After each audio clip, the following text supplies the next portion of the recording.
apologies if this is a bit repetitive.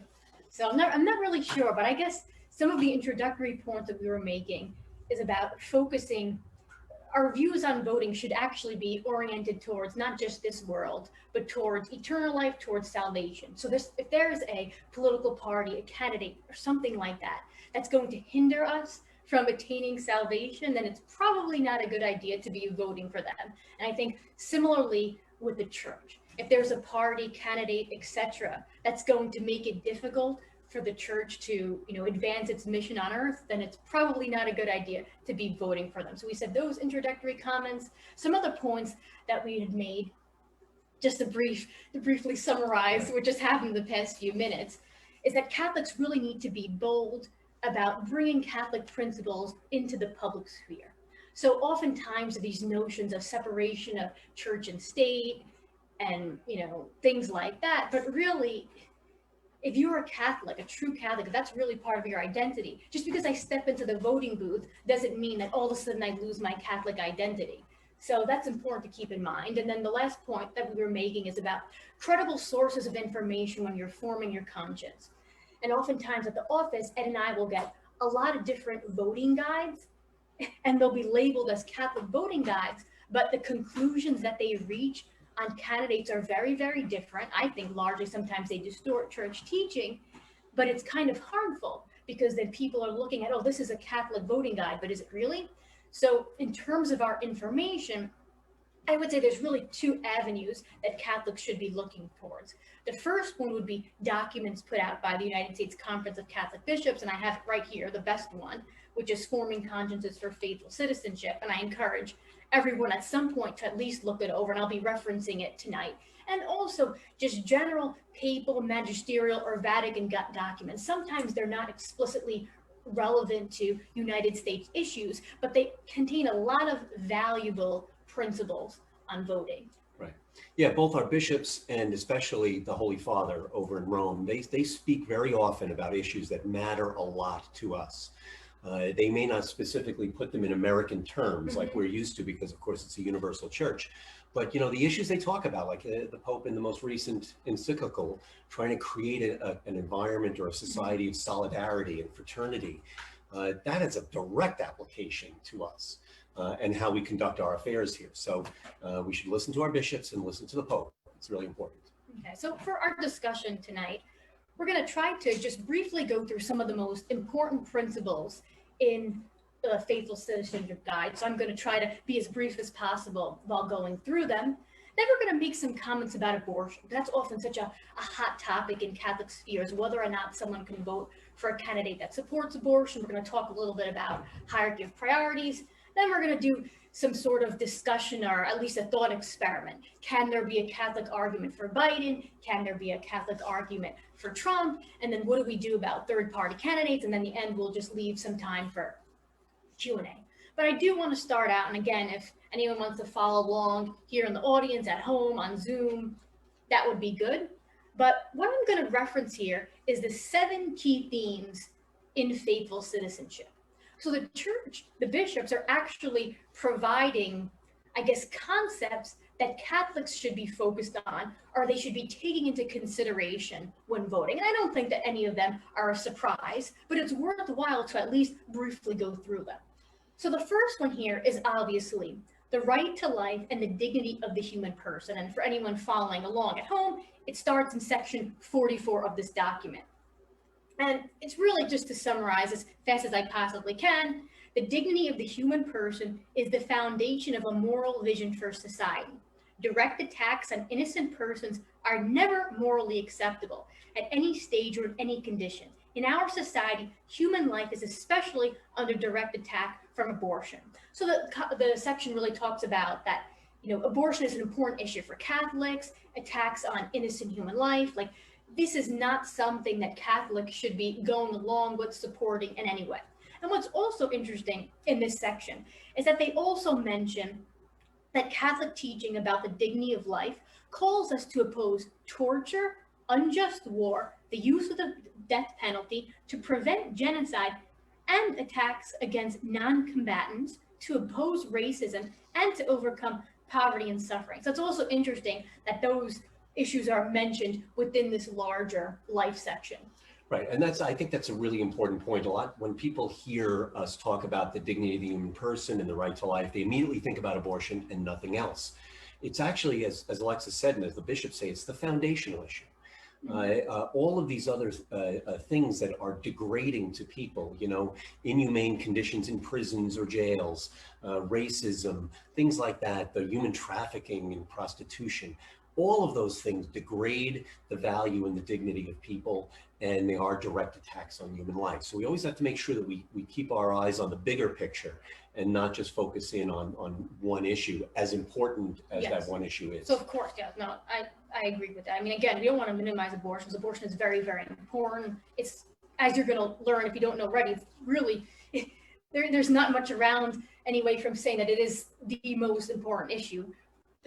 But I think it needs to be interpreted within this larger context as well.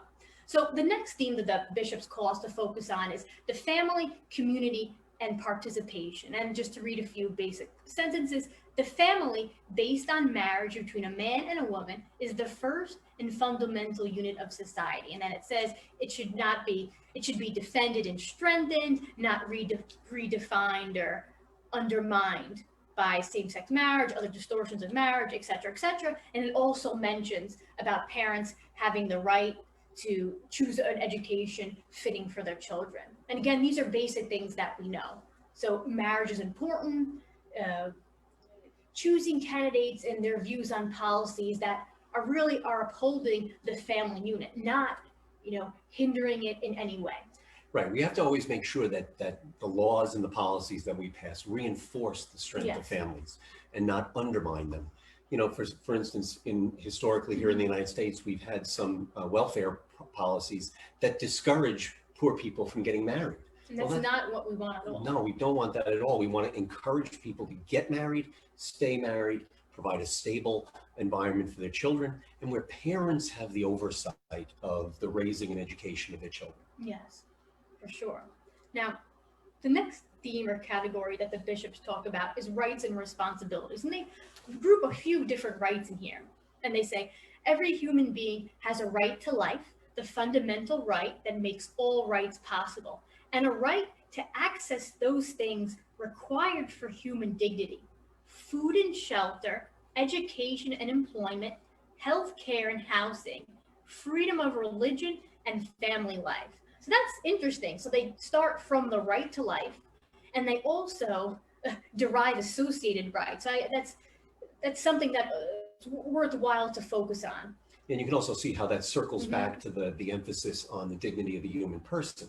All of those things you just mentioned really are essential to have a normal, healthy, dignified life in a modern society. You have to have access to healthcare, to education, to things like that. If society is denying them to one person, one kind of person or another, for example, then that's an unjust society, and we have to move to change it. Yes. The grouping, though, I think is interesting because it's not something that we're used to seeing together. Okay, the next concept or the theme is the option for the poor and vulnerable. While the common good embraces all, those who are weak, vulnerable, and most in need deserve preferential concern. And then it continues on, this preferential option for the poor and vulnerable includes all who are marginalized in our nation and beyond: unborn children, persons with disabilities, the elderly and terminally ill, and victims of injustice and oppression. And this is important because when we're voting, we're often very self-interested in the sense that we look to see how are these policies going to be impacting our life? How is this candidate going to make things easier or harder for me? But the church is also calling us to think about those amongst us that are the most vulnerable. And that's not something that we really always want to think about when we vote. We want to think about, what's best for me. I have to now be concerned about the poor and vulnerable, but it's very important. Yeah, I think a lot of times people in a disillusioned or cynical way look at politics as a game for the rich, right? The rich control it, the rich benefit from it. And, to a certain extent, that's true, unfortunately.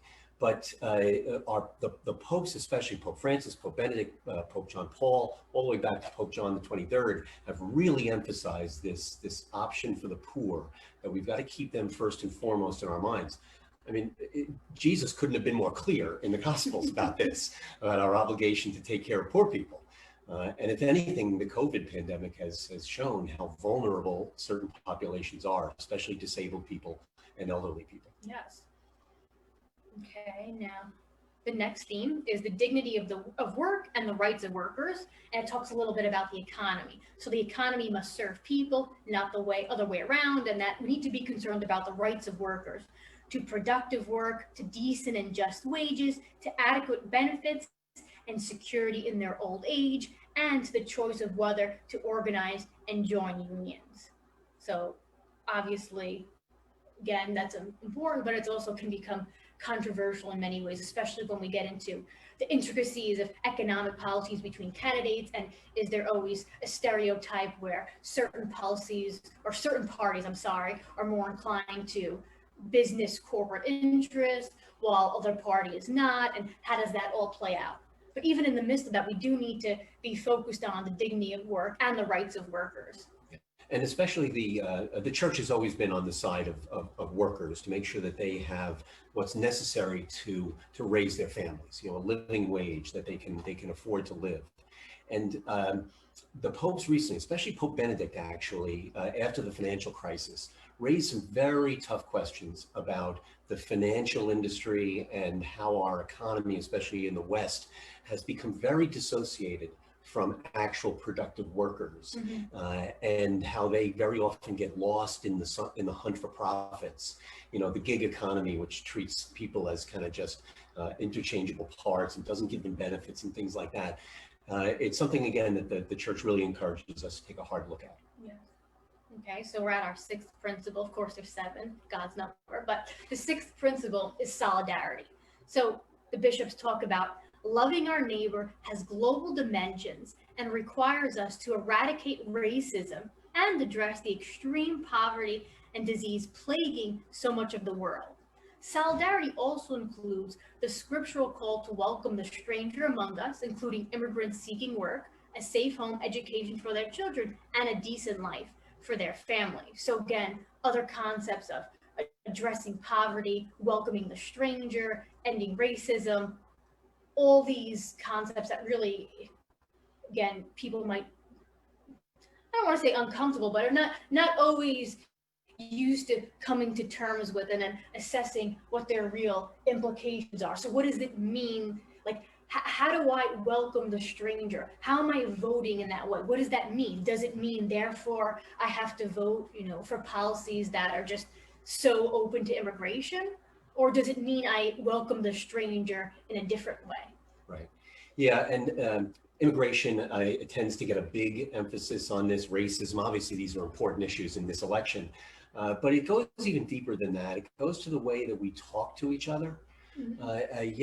America is so terribly polarized now that people are starting to act as if the people in the other party are evil, or that they're bad people, and there's a level of hatred and animosity. And that's directly against the church's teaching about solidarity. We're all in this together. Especially here in America, the melting pot. We don't all look alike. We don't all come from the same backgrounds, but we're in this together. And then even on the international level too, we can't forget the poor and needy elsewhere, because everybody around the world, they're all our brothers and sisters in Christ. They're all children of God. So solidarity is very often lost in the mixture, but we've got to make sure that we focus on it. Yes. Okay, and our final theme is caring for God's creation.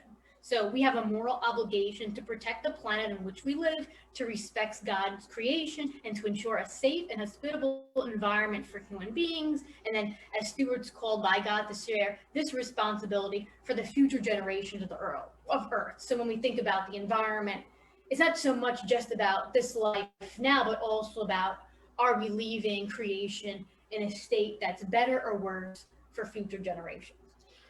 Right. We inherited the earth from our ancestors. Some of them did not take care of it very well.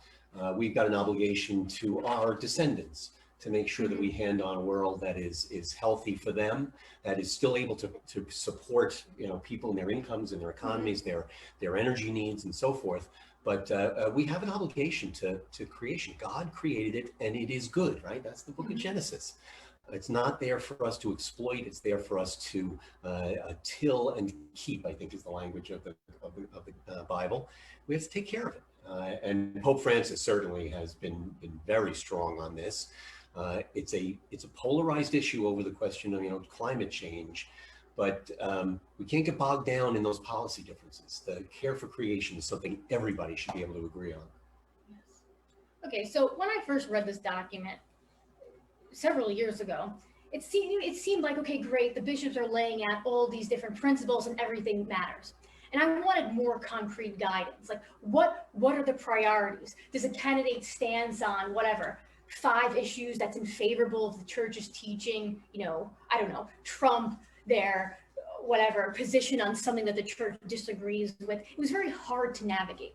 And the only clear guidance that the bishops give us, whether people want to disagree or not, is that the issue of life is given priority. Now, of course, we have to flesh out further what that means, but there are explicit passages within the documents that really say, and again, I'm going to briefly read a few of them, but in section 22, it says, abortion and euthanasia have become preeminent threats to human dignity because they directly attack life itself, the most fundamental human good and the condition for all others. Okay, section 25, the right to life implies and is linked to other human rights, to the basic goods that every human person needs to live and thrive. All of the life issues are connected, for the erosion of respect for the life of any individual or group in society necessarily diminishes respect for all life. And again, one of the final passages that they talk about this issue, the direct and intentional destruction of innocent human life from the moment of conception until natural death is always wrong and not just one issue among many. So again, Catholics get a bad rap about always being concerned about abortion, but there really is something clear within church teaching, within the bishop's guidance, that this issue does hold significant weight. And but then again, that's still hard. So this is really the most important issue. But then how do you balance all those other issues? Right, and one of the things that the church says about this is, because the right to life is that foundational issue, none of these other rights would even come into play if the right to life is denied. I won't have a right to be free of racism or any other oppression if I don't have life. I mean, it's the fundamental predicate for everything else. And it also works the other way around. If I don't have respect for my brother because of a different color of skin or because of a different place that they live, and he's someone I can see, how much less respect am I going to have for someone I can't see, someone who's still in the womb? The church really sees how these two things link together from the moment of conception to natural death. Again, if I'm going to throw away grandma into the nursing home and not take care of her, or let her kill herself through assisted suicide, how can I expect to protect the unborn child in the womb, right? Pope John Paul, his Gospel of Life encyclical is so clear in connecting all these issues together, and it just highlights how important the right to life of the unborn is, because without that, nothing else kind of makes sense. Nothing else. Well, it is, because it's foundational, it's fundamental, it's the basic principle or basic right upon which we build all these other rights. So, okay, so we're kind of starting out with these larger principles and themes, and as our discussion progresses, we're going to get a little bit more practical and pointed, talking about the candidates. But before we delve into that, I'm going to take a question that everyone asks us all the time. And then Ed is going to talk a little bit about, can you make a Catholic case for Biden, and can you make a Catholic case for Trump? And then we'll talk about third-party candidates. But the question that we get asked so many times is, can you vote for a candidate that supports abortion? That's what we get asked all the time, because they're like, I really dislike this candidate, but, for whatever the reason, but yeah, I know he's pro-life, or she's pro-life, but this candidate is better for all these other reasons, but, they don't really care about abortion, so what do I do? And the reality, and this is hard for some of my other Catholic friends that, are mindful a lot of other issues that maybe other Catholics should more focus on, but the short answer, and I'm going to flesh out the reasons why, the short answer is that under the vast majority of circumstances, not all, but really under the vast majority of circumstances, Catholics really cannot be voting for a candidate that's in favor or supportive of abortion. And I'm going to explain to you why that's the case and the guidance that we have. And it's not just abortion too, it's any other intrinsically evil Yes. thing like genocide or torture For sure. or things like But that. specifically, Yeah. this Specifically, abortion issue the is referenced, and there are 3 specific documents. You can check me, you can look me up. We look them up and check me, but like we've done this numerous times. So I'm going to start out by referencing section 35 in the USCCB document, and this is what it says. So forming conscience or faithful citizenship, sections 35. Okay. There may be times when a Catholic who rejects a candidate's unacceptable position, even on policies promoting an intrinsically evil act, may reasonably decide to vote for that candidate for other morally grave reasons. Voting in this way would be permissible only for truly grave moral reasons, not to advance narrow interests or partisan preferences, or to ignore a fundamental moral evil. So in short, if you're just tuning in right now, what are they saying? They're saying that if you're going to vote for a candidate that supports abortion, you really must have a truly grave moral reason, because chances are it's not justifiable. So, and you can't just do it because he's to advance some sort of right, he's in my interest. party or some he'll cut my taxes or something like that. You have to have a really grave moral reason. Now, the next document that's often quoted is the context of this document really needs to be put in place. There was a letter that then Cardinal Ratzinger had written to ex-Cardinal Carra in 2004, and it was called the Worthiness to Receive Holy Communion letter.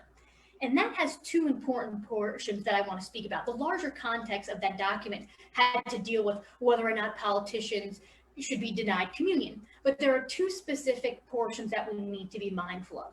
The first portion is at the very end of the document, actually. You're going to see a note at the end. And this is where Ratzinger states, when a Catholic does not share a candidate's stand in favor of abortion or euthanasia, but votes for that candidate for other reasons, it is considered remote material cooperation, which can be permitted in the presence of proportionate reasons. And then if we go back to the actual body of the letter, Ratzinger goes on to talk about the weight of different issues, and he says, not all moral issues have the same moral weight as abortion and euthanasia. For example, if a Catholic were to be at odds with the Holy Father on the application of capital punishment or on the decision to wage war, he would not for that reason be considered unworthy to present himself to receive Holy Communion. So to sum up, this is what Ratzinger is saying. He's saying in this context, if you're going to vote for a candidate that's in favor of abortion, you're going to have a proportionate reason. And given the severity of the abortion, of these issues of human life, of these intrinsic evils, what's a proportionate reason? It has to be a very good reason. And he even goes on to say that there's a big difference between supporting abortion and euthanasia versus capital punishment and decision to wage war. Now again, people might not like to hear that, but that's what the church is saying. So we're not going to say that it's not impossible, but it's very close. You're going to need a very significant reason. And it's important to remember too, when Cardinal Ratzinger wrote that letter, it wasn't a public letter, it became public, but he was the head of the Congregation for the Doctrine of the Faith, which is the official agency at the Vatican that interprets Catholic doctrine. And he wrote that to the US bishops to give them direction on what position they should publicly take about this specific issue. So even though it wasn't a public document like some of the encyclicals, it still has a lot of weight because of where it came from and what it was for. Yes. Okay, and then the next excerpt I want to reference is actually from John Paul II, and that's from Evangelium Vitae, that's from his papal encyclical, and this is section 73. And he writes, in the case of an intrinsically unjust law, such as a law permitting abortion or euthanasia, it is therefore never licit to obey or to take part in a propaganda campaign in favor of such a law or to vote for it. And that's interesting. So what does it mean to take part in a propaganda campaign in favor of such a law? So it seems to be to be associated with a certain candidate and a certain candidate that has a certain platform is very problematic. So, you know, again, I'm finding it hard to justify given these types of guidance. Right. Yeah, the propaganda campaign is I think, largely a reference to those countries where abortion has not yet been legalized, and there's an open campaign in favor of it. Here in the United States, it's relevant to us because of assisted suicide and euthanasia. There are active propaganda campaigns trying to convince us to legalize those things. So the Catholics can't have anything to do with that. We can't support that. Yeah. But you're right. You also have to look at that in the context of a party's platform, because you're voting not just for the candidate, But you're voting for the agenda. Exactly. So, yeah. But let's again be honest here. So know what this feels like. There's a lot of Catholics here that are experiencing tension. They're like, great. You know, now because this abortion issue means so much, I am stuck with voting for a candidate that's pro-life or is against abortion, but is bad in all these different respects. And the issues that I care more about, let's say racism, immigration, things that, you know, matter to me, then I have to, subordinate those issues. And that's very, very tough to reconcile. Very, very tough to reconcile. But I almost wonder if that's really the symptom of our political system and the way in which the two parties have developed, the two major parties have developed. And I'm afraid there's not really a good answer for that. There's not really a good answer for that. I mean, people often are going to say that, well, whatever a candidate stands on immigration, the economy, whatever, really does trump his or her unfavorable stance on abortion. I mean, if that's good enough for you upon death to tell Jesus, I mean, I don't know, maybe it is, but there seems to be serious reservations with that. But it's hard because there's a lot of Catholic friends, authentic Catholic people that I know that struggle with this issue.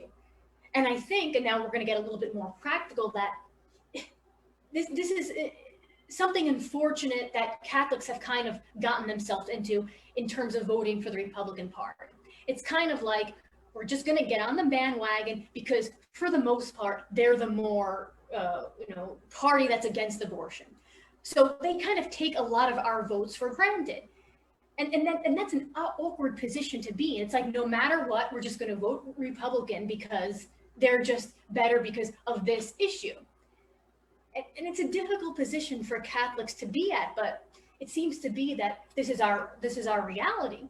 Yeah, and the worst thing is that the parties will treat us as if we owe them our vote. Mm-hmm. You know, they own our vote, and that you're doing something disloyal if you don't vote for them. And that's hard for Catholics because we don't really fit into either party. Mm-hmm.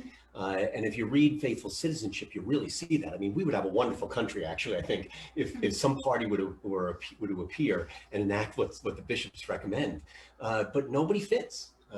People very often say Catholics are politically homeless, and I really think we are, but people have settled for second best.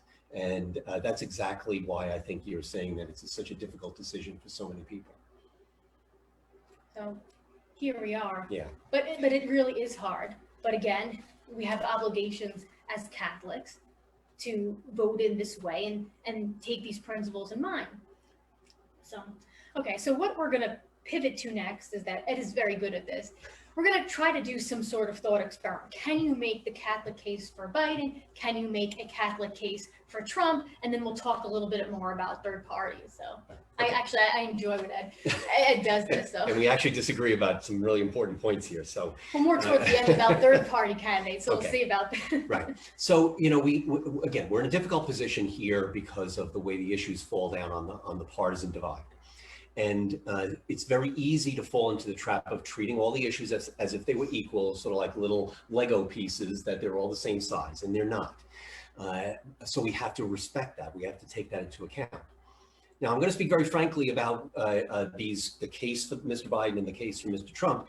Just remember, this is not an endorsement or a non-endorsement. This is just, as Alexis said, a thought experiment. And I'll offer my own personal opinion, but this is not the Archdiocese official position, please. Definitely not. we're lawyers, right? I'm an attorney. She's just a lawyer because she hasn't passed the bar yet. I took the bar exam. I have to await my results, but yes.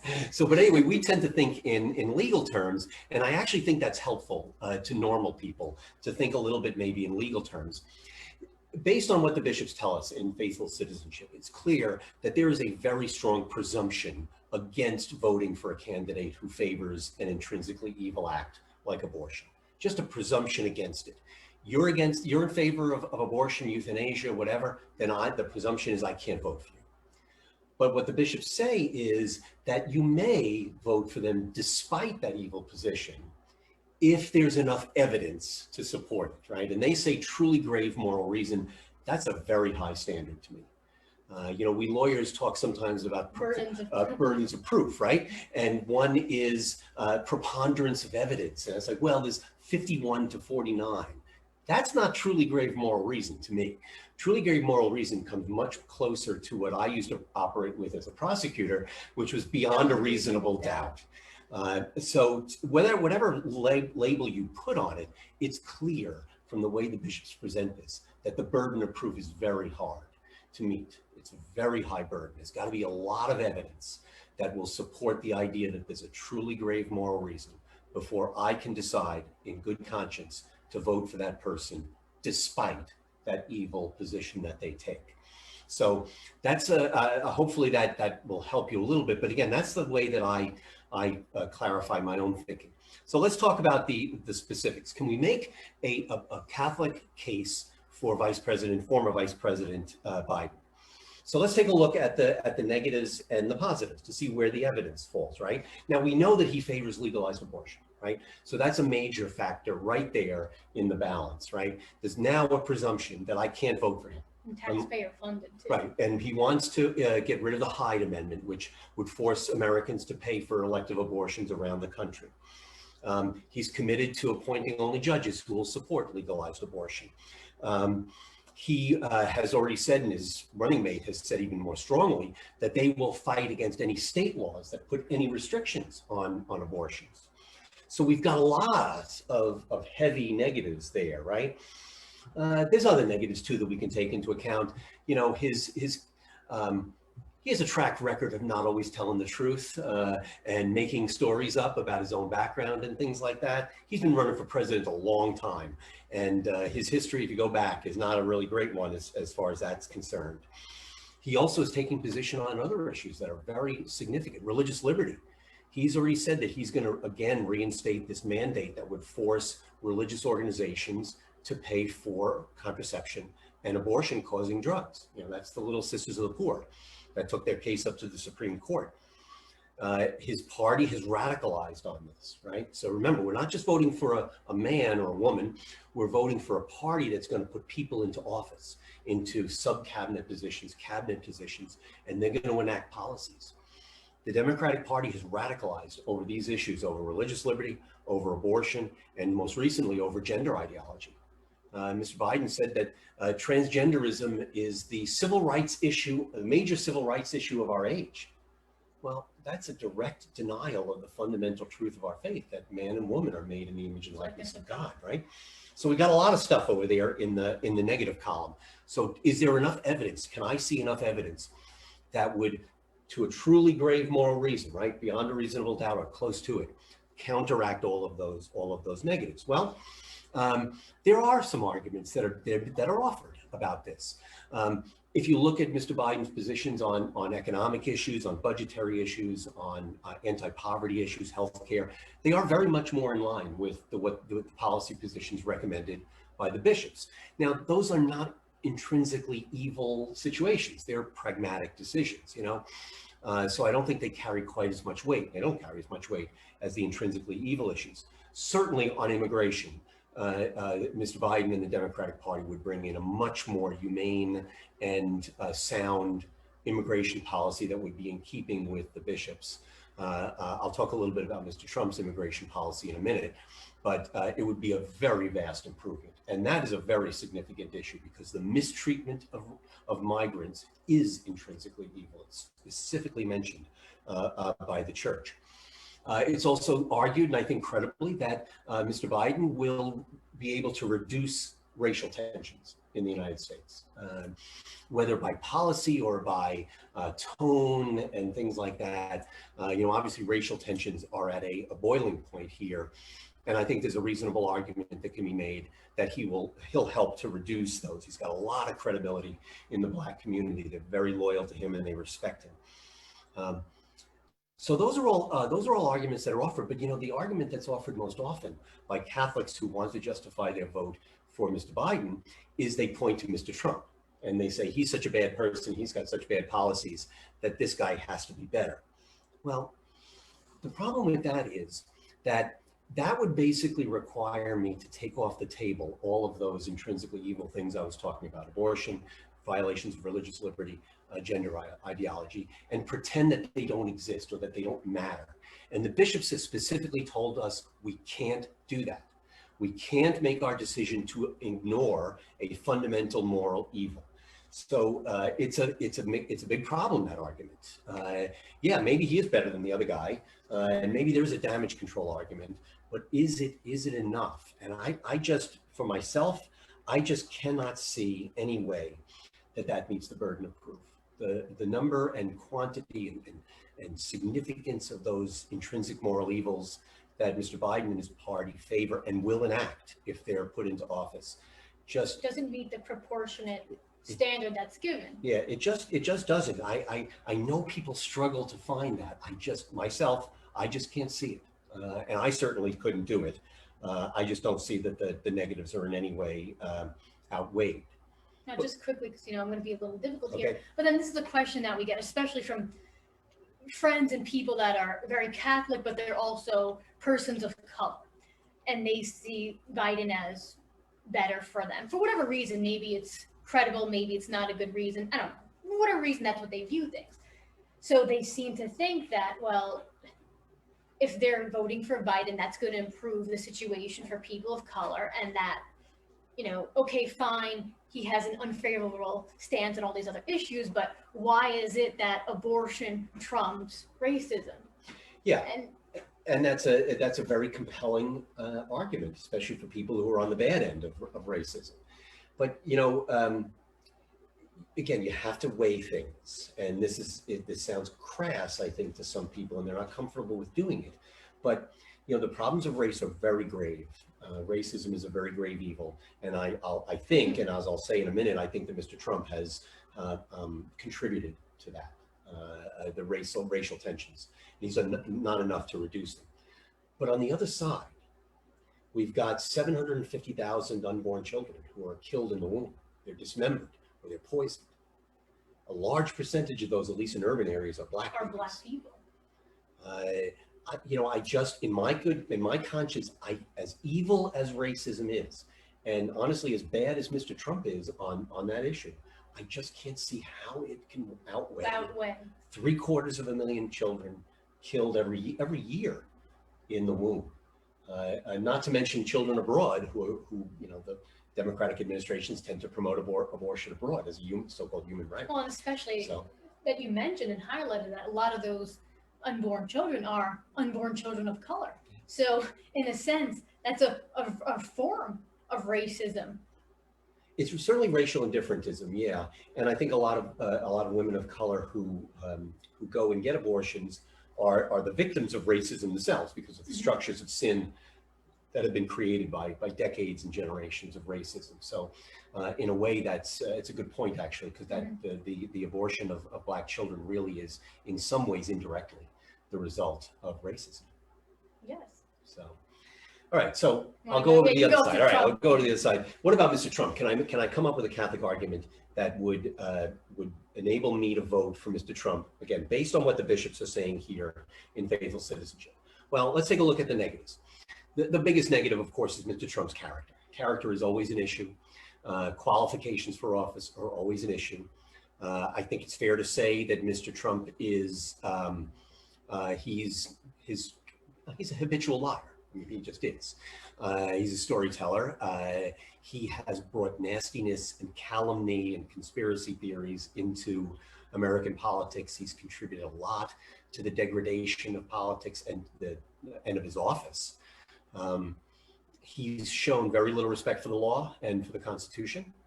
I think he doesn't really understand, to be honest, what the Constitution is or what the law is. He has definitely, in my mind, exacerbated racial tensions. He has, I think, the pro-life movement's connection to him has been detrimental to us because of the character flaws.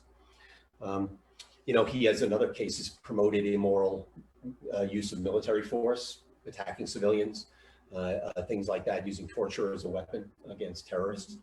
So I think there's a lot of negatives before we even get to the issues, right? Before we get deep into the issues, you know, the biggest issue that is problematic, I think, for the Catholic case for Trump is the position on migrants and refugees. And I think it's just intrinsically evil the way our government has been treating migrants and refugees. Yes, we have to moderate our borders. We can't open up our borders to everybody, but we also have to obey the law, our own law, international law, and the moral law. The administration deliberately separated children from their parents in order to terrorize other parents, to convince them not to come to the United States. That's a sin. So we've got a lot of negatives, and the bishops have called Mr. Trump out on that. I don't really understand why the Democrats aren't campaigning on that more, but that's another whole issue. So the question is there enough of a truly grave moral reason to overcome the presumption that I can't vote for Mr. Trump because of all those negatives? Well, the pro-lifers certainly argue very strongly that there is, and they have got a good argument here. The administration has done a lot of good things for pro-life. I reject the idea that he's the most pro-life president ever, because George W. Bush actually signed 2 federal laws against abortion, the Born Alive Children's Protection Act and the Partial Birth Abortion Act, right? So I'll give Mr. Bush that credit. But President Trump has done a lot of stuff, especially the people he's appointed. Really pushing the envelope in our favor, appointing judges that we think will be more favorable to at least restrictions on abortion, if not getting rid of Roe v. Wade. He's defended the right to life in the international arena. I mean, the president has been great on pro-life issues. He's also been great on religious liberty issues. His administration has defended vigorously our religious liberty. They've gotten rid of a lot of these restrictions that the previous administration, which Mr. Biden was part of, had imposed on religious liberty. So there are positives, and there is, I think, a reasonable case that can be made that those positives, especially the pro-life moves, constitute a truly grave moral reason. I think there's an argument that can be made. I don't personally accept it. I don't see how I can vote for a man of such bad character. I think he's the worst man to hold public office in the history of the United States. So I don't think, in my conscience, I can't see the truly grave moral reason, but other people can. Now, what does that do for me? I've just said I can't vote for Biden, I can't vote for Trump, so what do I do? Well, just because I can't vote for Biden doesn't mean I have to vote for Trump, and vice versa. There are other choices. Well, this is the source of disagreement. Here's where we disagree. Yeah, we disagree about this. So as you can tell, Ed is more inclined to be willing to write in a candidate or vote for a third party. And my perspective is more, if you're in a state that's clearly Republican or clearly Democratic, that's probably fine because your vote, quote unquote, isn't going to determine the election. But if you're in more of a swing state, I would have serious reservations doing that because I would be very concerned that a worse candidate would be elected by virtue of me being extremely scrupulous in my view of the candidates.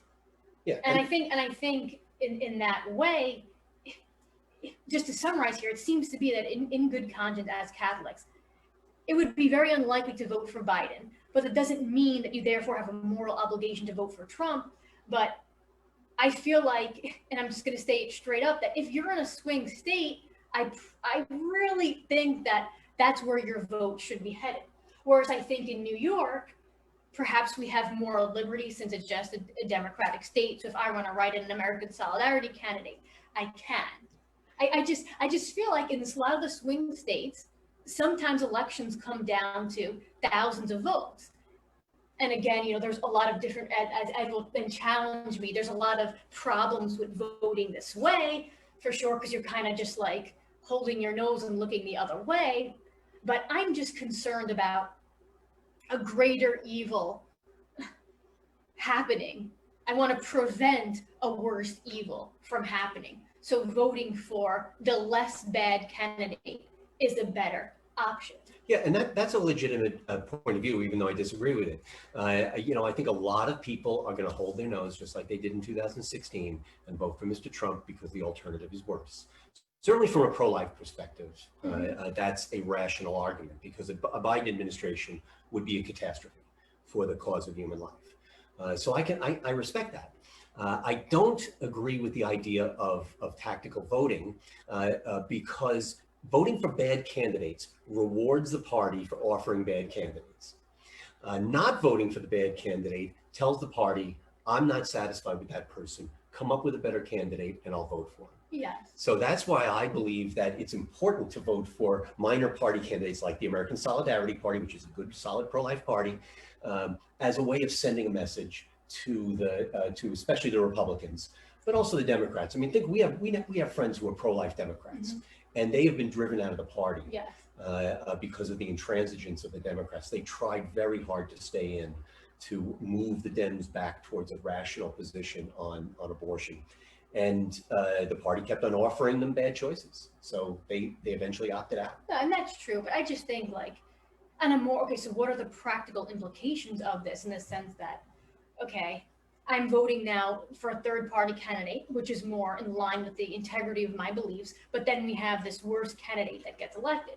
And to me, that's when I look at the situation we're faced here in terms of a Biden-Harris ticket, and I see a lot, to go back to our original principles, a lot of problems in terms of how the church is going to be treated, the mission of the church, and being able, not necessarily to physically go to church, but being able to practice our faith. And as I said before, that's the most important thing.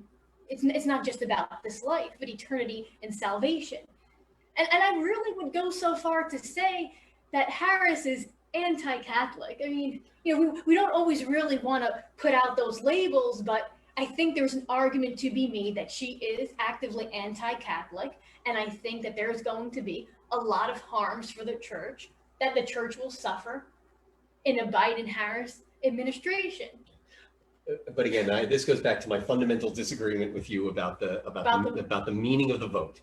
God called me to be a witness to my faith, not just to be a tactician. Yeah. But of course, he did also say we have to be as wily as serpents, right? As we're living among lambs or whatever, doves.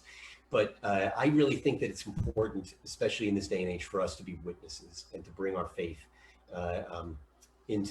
clearly into play. But that's true. But then if you're in a situation where it's going to be harder and harder to do that, I mean, yes, we don't want. Yes, of course, I can't predict the future. I haven't gotten that can't. gift yet. Maybe you have that, but I don't. No. And all I can see is two lousy choices right now, but a good third choice, which is to support a candidate in a minor party that actually has my values. That choice could also lead to then getting potentially. Yes, yeah, Florida. An even worse choice. Yeah, Florida was decided in 2000 by 450 votes or something like that. That's the Bush-Gore election. Most states are nowhere near that, of course. Some are decided by only a few thousand. That's true. And some are decided by the difference between what other people voted for third-party candidate. I think it was the Green Party last time, made up more than the difference between the two parties, because you don't know where those voters would have gone. They may have just stayed home. But there's a message, politicians count votes. That's all they know how to do, is count votes. And if a bad candidate loses an election because enough people defected to a party of principle, then maybe the next time they'll put forward a candidate with principle instead of the same bad candidate. We would hope, but I'm not That's sure if they behave in that way. Yeah, the bishops unfortunately don't give us this kind of practical guidance. That's one of the things that people criticize about faithful citizenship, is there's no pragmatic, well, how do I actually do this in this case? Even going back to historical cases, which they could do. They could give an example from history. but they're very reluctant to do that because they don't want to tell people how to vote. They want to help people form their conscience. It's on me to vote, right? It's not on Cardinal Dolan how I vote. It's on him to teach me, but it's on me how to vote. Yeah. Okay. All right. So I'm not sure. Do you know what time it is, Ed? I think we have some time for Yeah, it's Q&A. about 5 after 8, so we got a lot of time. Okay, we have plenty of time. Okay, so I don't know how this is going to work. Luigi is somewhere in Luigi the is ether. somewhere to take some questions.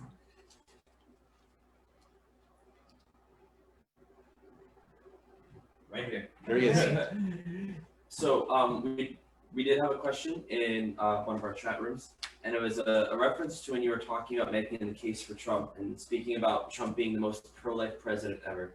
Now, when you say pro-life, now are you just referring to abortion, or are there other issues that you could factor in that say that he is pro-life? That's a good point. Yeah, and that's one of the reasons that I don't like the idea of people saying the most pro-life president ever, because there are other issues. Obviously, as the bishops even say, all the other issues are related to life. And if we don't respect life at other stages, then we can't legitimately say that we're pro-life. You actually said it better than I did. You said that he is better on anti-abortion issues. Yeah. So you said it better than I. I think I just look at it in the sense of pro-life as a person's, Trump stands as pro-life and could be improved. So it's pro-life, but maybe not in a robust sense, where Biden's position, he might like be good on all these other issues, but if you don't have that fundamental opposition to abortion, you really can't be pro-life. Yeah. And it also so he's in a sense not really pro-life, but in support of other things, where Trump would be pro-life, but maybe not so much in the most robust sense. Yeah, and in fact, some people will say, well, Mr. Biden is the more pro-life candidate because of these other issues. You can't really be legitimately pro-life unless you oppose legalized abortion. It's meaningless. If you think it's okay and should be legal to kill 750,000 children you just a year, can't be pro-life. that's just not. That's kind of like no matter what your the positions are. baseline. Yeah. So hopefully that answers the question. I believe it does. I have a question. So you are a federal prosecutor. I was. Was that an elected position? No, it was an appointed position. Okay. So you made a comment a few minutes ago saying that politicians only know how to count votes. That's all we know how to do. You said we. So you refer to yourself as a politician. Do you have aspirations for running for office? Or No, I wish. No, Actually, no. It's really only because I wish he would vote. Yeah, right. He would run I'm for a office. political geek. I read political books. Right now I'm reading The Making of the President in 1968 because I like the inside story. So I tend to think as a politician, but I'm not. No one would vote for me, except for Alexis. No, it's Great. not true. Many people would vote. I'd vote for you, Thank you. especially if I was your running mate. Just kidding. I have a question here. How do we help people to not only vote as Americans, but to vote also as Catholics? Well, this is where I think we've got to try to break through the static that's in social media and everywhere else. We're getting bombarded by so many political messages, and they're all political. None of them have a Catholic perspective on it. So I think it's really essential for us as Catholics to say, wait a minute, there's a Catholic perspective on this, and I'd like to add that.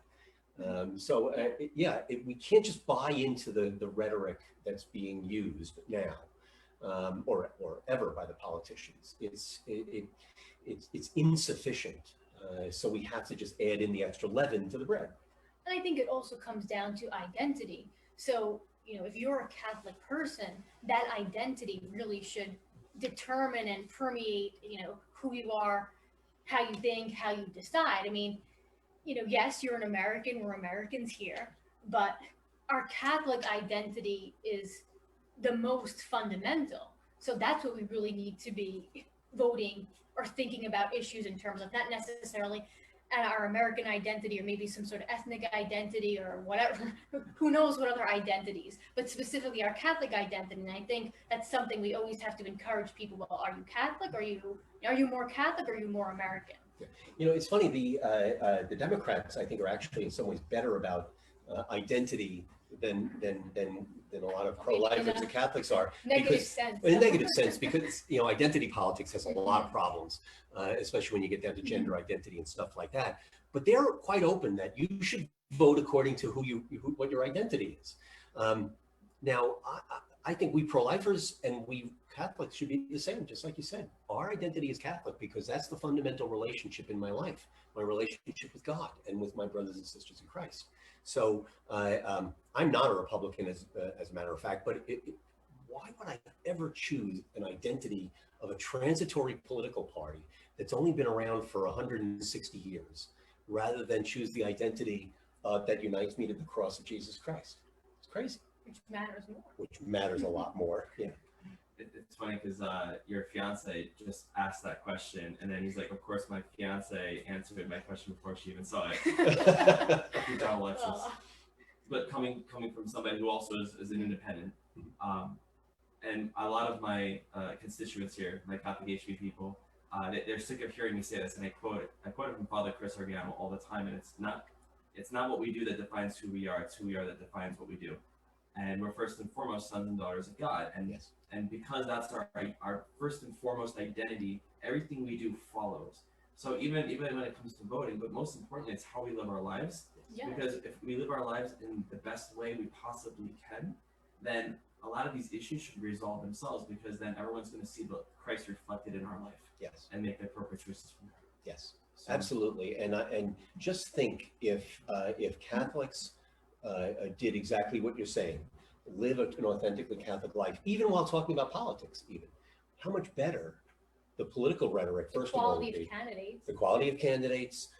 This political stuff would not be dividing families and breaking people from their neighbors. Yeah, I disagree with you, but I love you, right? Because we're all united in Christ. A lot of these issues that separate us are very pragmatic things that, you know what, no one will care about in 10, 20, 30 years. Go back and look at a political platform from the 1960s. Who even knows? What people were willing to go to the streets and burn things down for that? Really? I read an article that hate has an addictive policy, aspect to it. So like you see all of these things coming out from the media on both sides, and they always gear it to the extreme to express the most emotion, get the most emotion out of it, to get people up in arms, and then people just keep searching for that. They keep them on that high, and so they're always looking for a reason to be angry. And then you see all these, coming from our communities here, like I've seen explosive arguments on social media between solid, engaged Catholics about who to vote for, and it's like, guys, remember, we're a family. Like, you guys need to step back. But there's that addictive,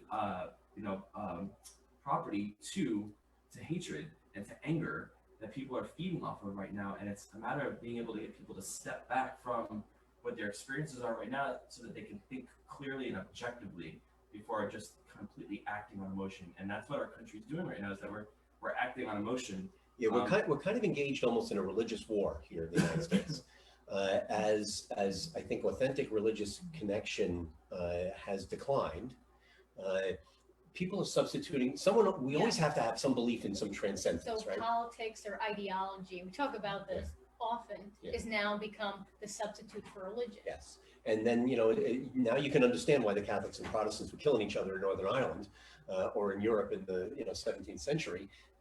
That's what we're going through now. It's like a religious war. But I think that's also a lot of the times why a lot of people of different political backgrounds can no longer be friends, because it's at such a personal level, at the level of identity, that it's just like, I just can't possibly understand why you would vote for such and such party, because things are impacted in such a personal way. It's not a question of, let's say, taxes, where, okay, fine, your practical stance on taxes, okay, fine, I disagree with you, but it's not attacking me at a personal level. But when politics is equated to a level of an ideology and identity and a new religion in itself, then yes, it becomes much more personal. And I think that's why we're seeing a lot more hysteria. Yeah. In fact, some of the polls are even showing that people don't want their children to marry someone of the different party. More than they don't want their children to marry people of different religions or races. I think it's crazy. that might say something about values, though. And I think that's the question here. If the parties and platforms are just very different in terms of their values, it seems to be, well, then if you're an opposing party, you have different values, how can we possibly get along?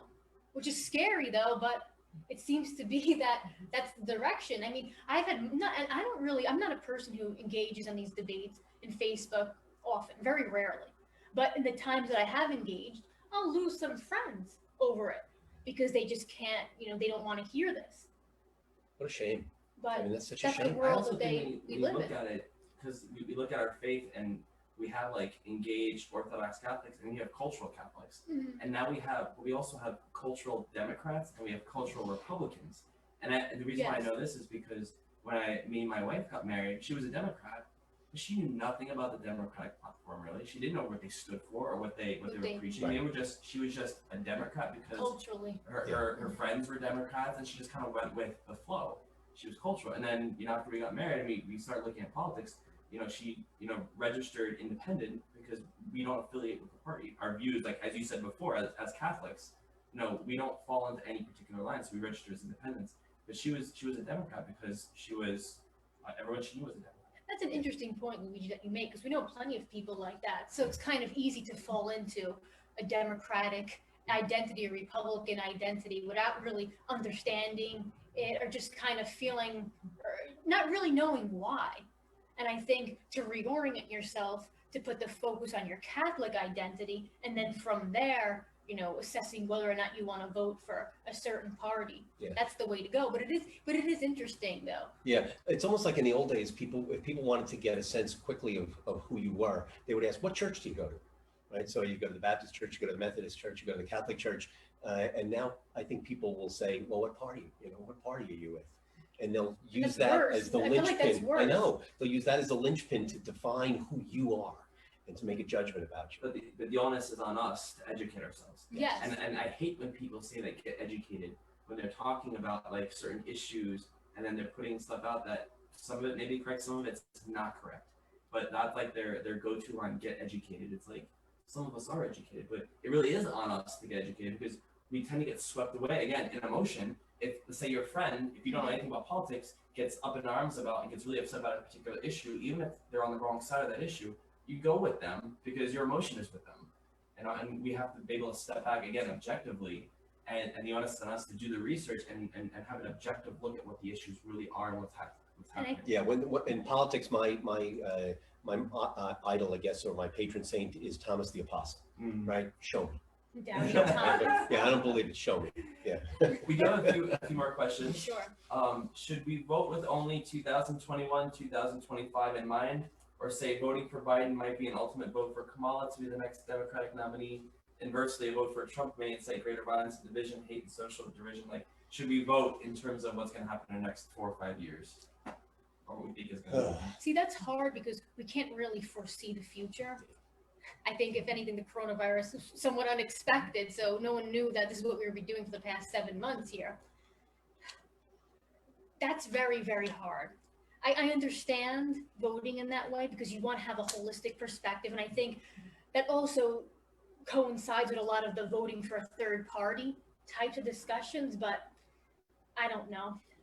I seem to want to focus on one election at a time and trying to see without thinking about what can be the foreseeable or unforeseeable consequences if one or the other party is not elected. I can understand that. That's a good question, and that's a good way to think about things. But I think that there's just too many unknown variables to make an informed voting decision that way. Whereas I think we need to be focused on the candidates here and now and how either candidate might impact us now, or at least over the next 4 years or so. Yeah, politics is just too unpredictable. Think of George W. Bush, on the morning of September 11th. What was he doing? He was promoting education. That was his big agenda for that year, for his first term, education. And it all changed. And it all changed in a heartbeat.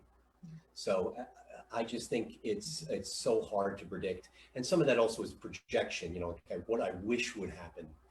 And I can't change the future. I can't predict it. Next question.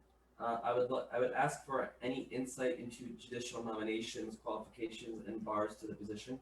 Must the judge, such as Judge Barrett, separate her views and morals from the official from the office constitutionally? Oh boy, do you Oh want to boy. like a discussion in jurisprudence, originalism, natural law theory? Pretty much a whole car ride coming up here.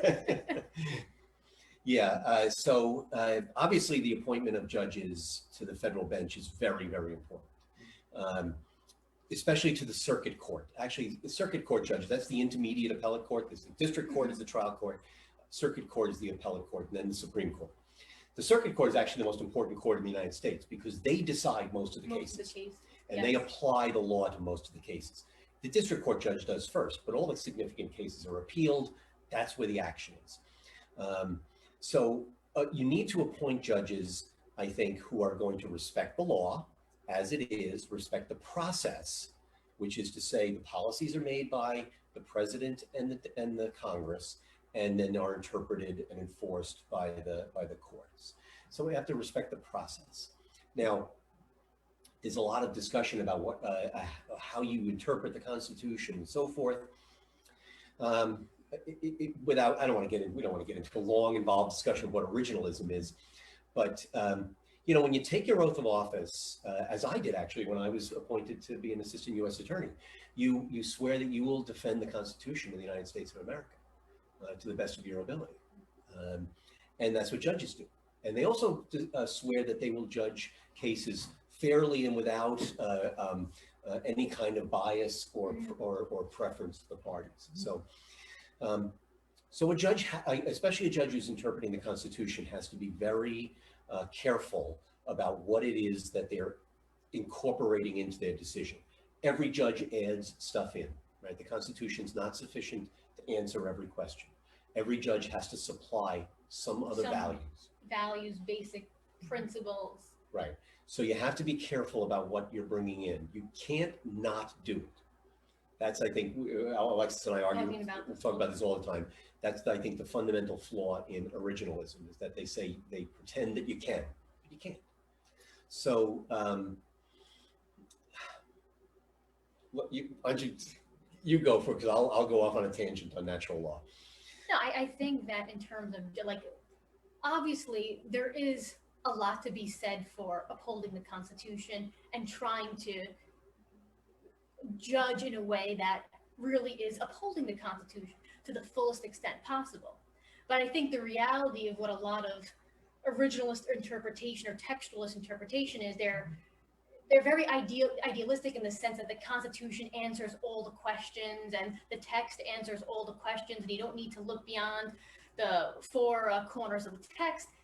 And that's really unrealistic. If we're going to be honest with ourselves, it's really unrealistic.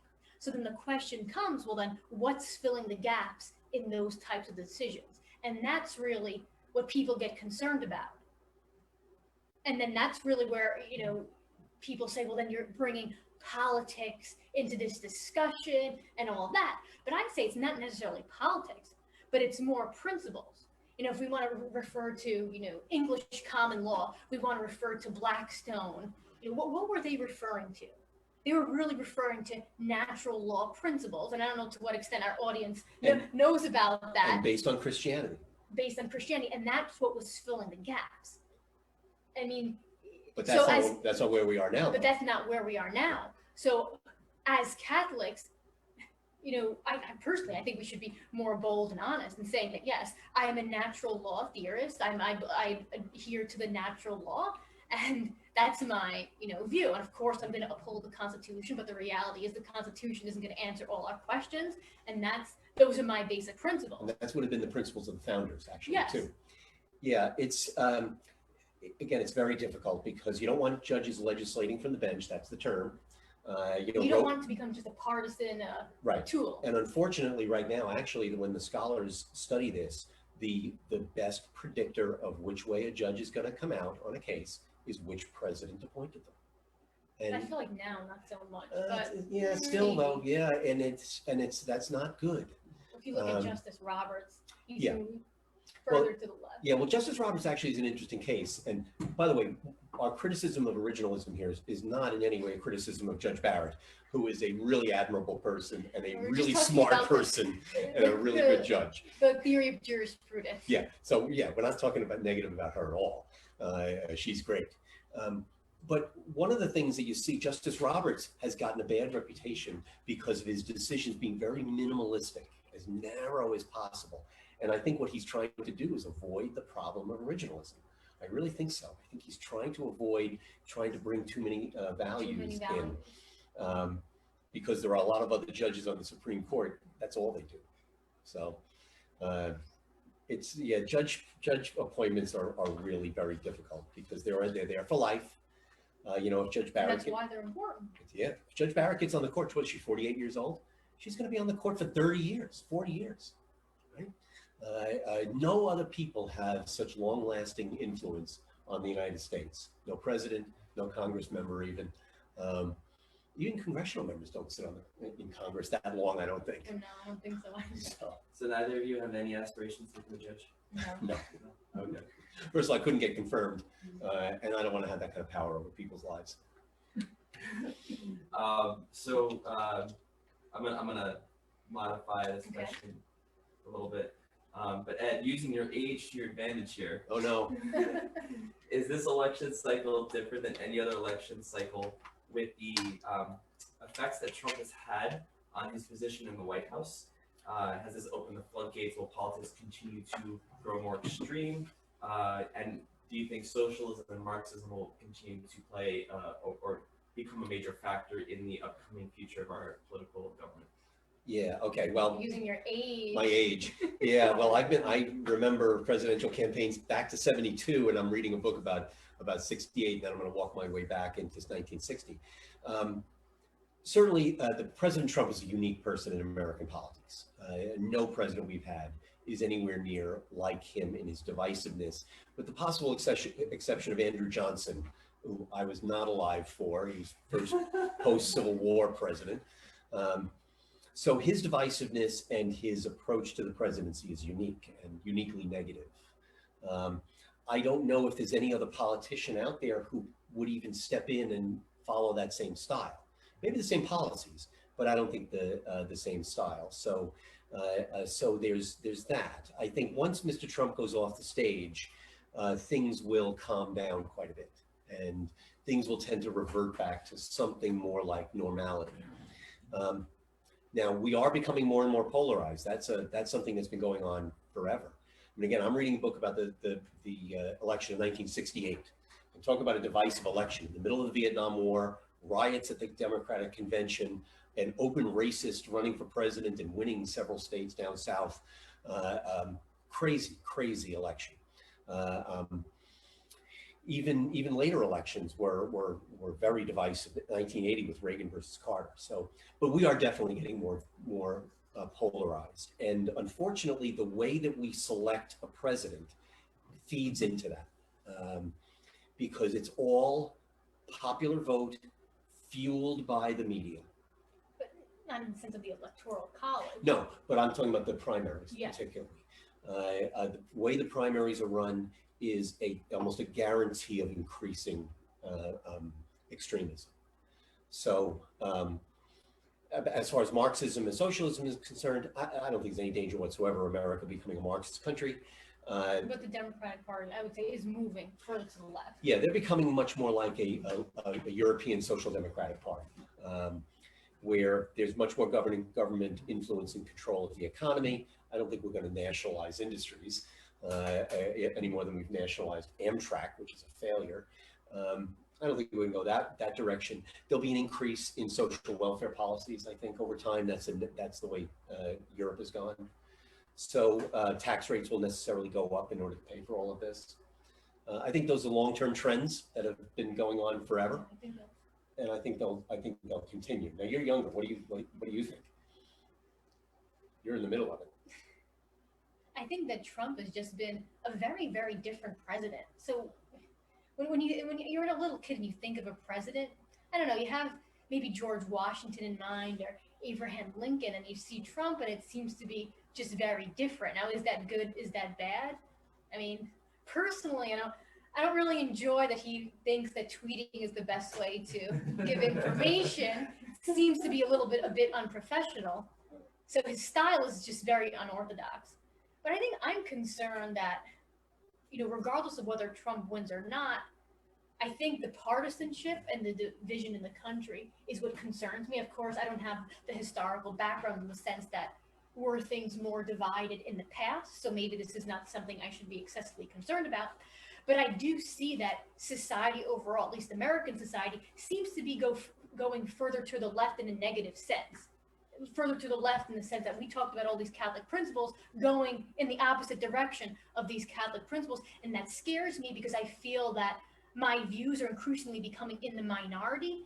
And I don't know how I'm going to be able to really operate and thrive as a person whose views are in the minority. And that's really on social issues too, not so much on the economic issues. Yeah, not so much on the economic issues, but especially on the social issues. Right, abortion, euthanasia, gender, sexuality, all that stuff. And even, let's say, religious freedom, rights, and those types of issues that we've talked about today, that concerns me more so than other types of elections and the direction that we're going in that sense, because it seems to be like, what are Catholics going to do? I mean, are we going to all just have to, I don't know, hunker down or something? That's what scares me. What's our future in the public square? Or is it going to be that we're not going to be able to be judges or hold public offices because there's going to be an extreme anti-Catholic bias, similar to what Amy Coney Barrett is facing in the nomination during the confirmation. So. Yeah, and it's interesting. I was listening to the radio while I was coming to drive and pick you up, and the reporter was talking about the difficulty that the Democratic Party is in right now because they're changing. The non-religious element is rising. They're losing their connection to traditional religious people. And they've got a judge now, a nominee, who is really Catholic, really pro-life, and they're trying to, they're trying to negotiate this. The Republican Party, I think, is not quite as on the edge of a major division as the Democrats are, but they're walking a tightrope right now. And I can easily see what you say, that it's going to get even more extreme very easily. And that they'll just write off some of the more moderate people and even the religious people and keep going to the left. Kind of like how the Democrats righted off anyone that was pro-life. Especially in New York. Yeah, unfortunately, to run as a Democratic candidate anywhere pretty much now, it's except for maybe like Louisiana, Mississippi, places like that, you can't be pro-life. You can't express any reservations about same-sex marriage. You can't be against transgender rights. These are becoming non-negotiables in the Democratic Party, again, especially in New York. And that's not good for the country. So I think this might be our last question for the night, and this one comes from Facebook, and I'm just gonna read it because While I understand the importance of character in the image of a politician with respect to our witness, with the culture of Washington, aren't we truly deceiving ourselves thinking all that many are truly virtuous to begin with? It seems to me, especially in light of recent developments regarding Biden's dealings with Ukraine and China, that there are those who give a good facade of character being experienced politicians, and there are those with their own character flaws that aren't hidden behind such pretense. So how is actual actionable policy not more of a priority, since we have to live with policy long term, but we only live with tone, manners, and character for the relatively short term they are in office?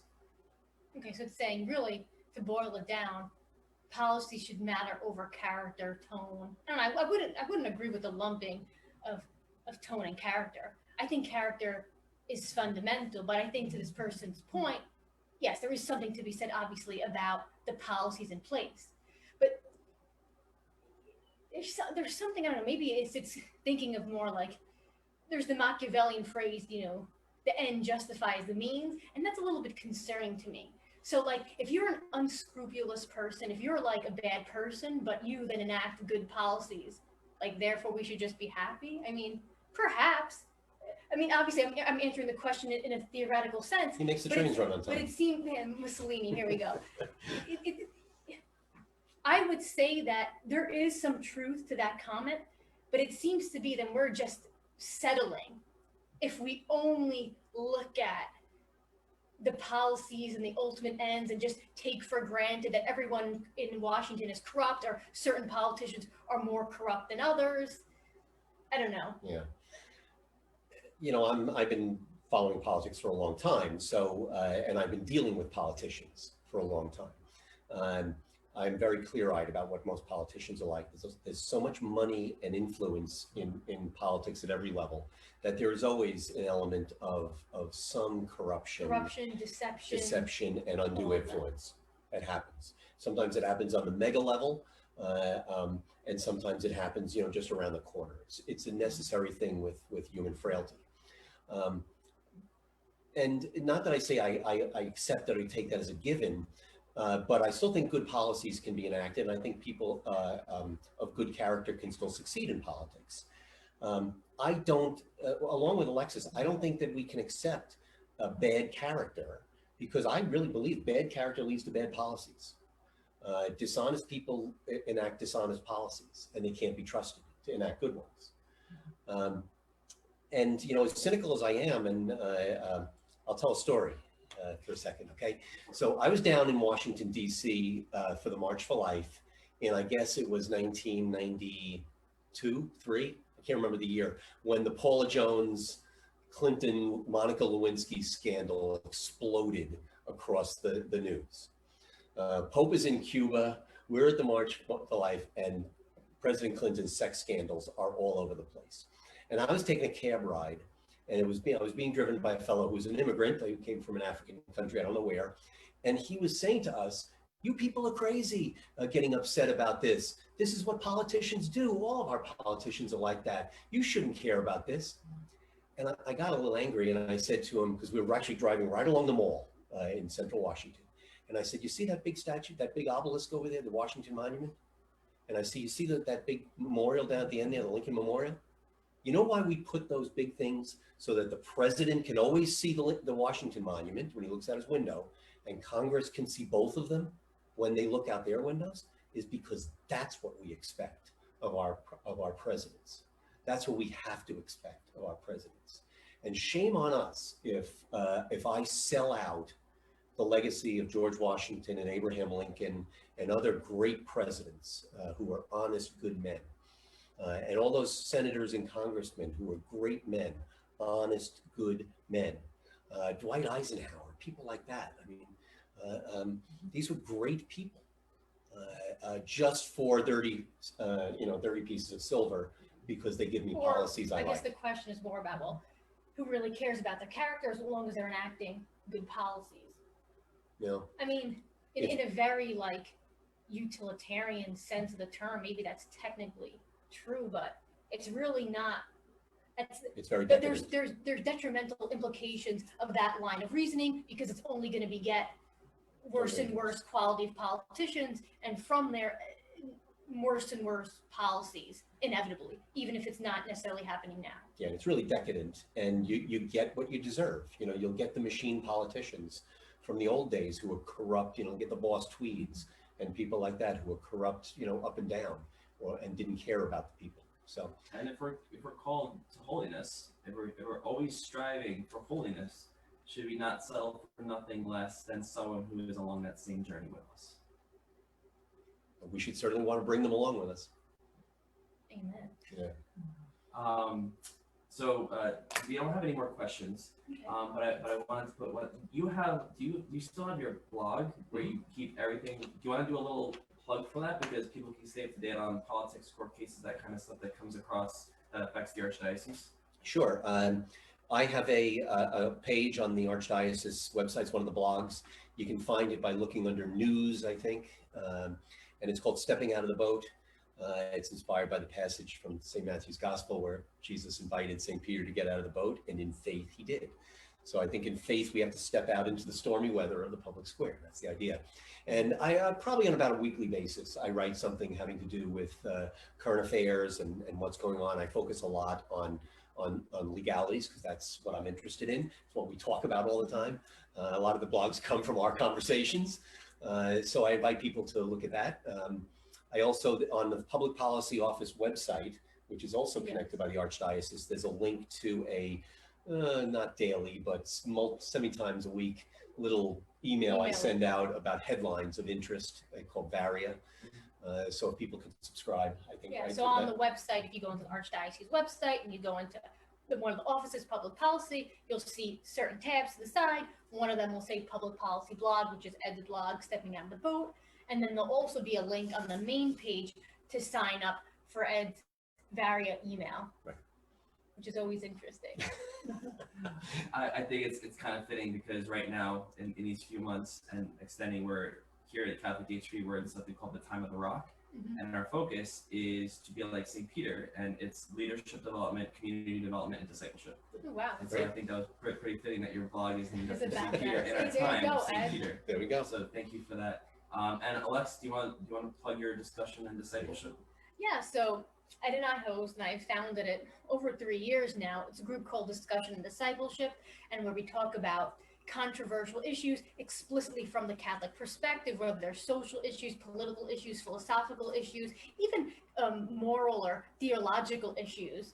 And we have monthly meetings. They're really located in New York City, but occasionally we will have a meeting somewhere, further up north, maybe like where I live at my house. And we've But done I've them had on to Zoom, do too. that. done We've on had Zoom. them on Zoom, through Facebook. So we always encourage everyone to check them out. If you follow us, our Facebook page, the Yes. Public Policy Office of the Archdiocese of New York, It's you'll tagged get on all these. Facebook. Oh, you tagged it again. Yeah, so that's great. You'll get all these updates Yeah, to learn more we post pretty much daily Yeah. on that. about our about blog, stuff about and, our yeah. website, and about the discussion groups. Everyone is welcome to check that out. And Great. good stuff. Well, Colin sent a message to say thank you so much for being here, and they're looking forward to having you down at Immaculate Conception in Manhattan next week. Great. But we are so appreciative of you making the trip up here to be with us in the Hudson Valley to speak Thank for young you. adults and beyond, because I know there are people who are watching right now that are not from the Hudson Valley that are tuning in, and I hope that this has been a very fruitful time for everyone that helps them on their journey and the decisions that they need to make in this upcoming election and beyond as well. So Ed, thank you so much for being with us. Thank you. Alexis, thank you so much for Thank being you. with us. Thank you. And if we could close in a quick prayer, in Sure. the name of the Father, the Son, and the Holy Spirit. Amen. Dear Lord, thank you for the gift of tonight. Thank you for our freedom to make the choices that we need to strive for holiness, not just in our personal lives, but in our public lives, and to help those along with us in the public square. Mother Mary, continue to guide us and protect us, ensure those rights for us, and take our petitions and our prayers, perfect them, and place them in the Sacred Heart of Jesus. Hail Mary, full of grace, the Lord is with thee. Blessed art thou among women, and blessed is the fruit of thy womb, Jesus. Holy Mary, Mother of God, pray for us sinners, now and at the hour of our death. Amen. Our Lady of Fatima, pray for us. in the name of the Father, and the Son, and the Holy Spirit. Amen. Amen. If anybody wants links or have any other questions that they want me to forward on to Ed and Alexis, feel free to message me. I will pass them on and get back to you. But thank you for tuning in, and we hope you all have a blessed night and good luck this election season. Thank Very you. good. Thanks, everybody.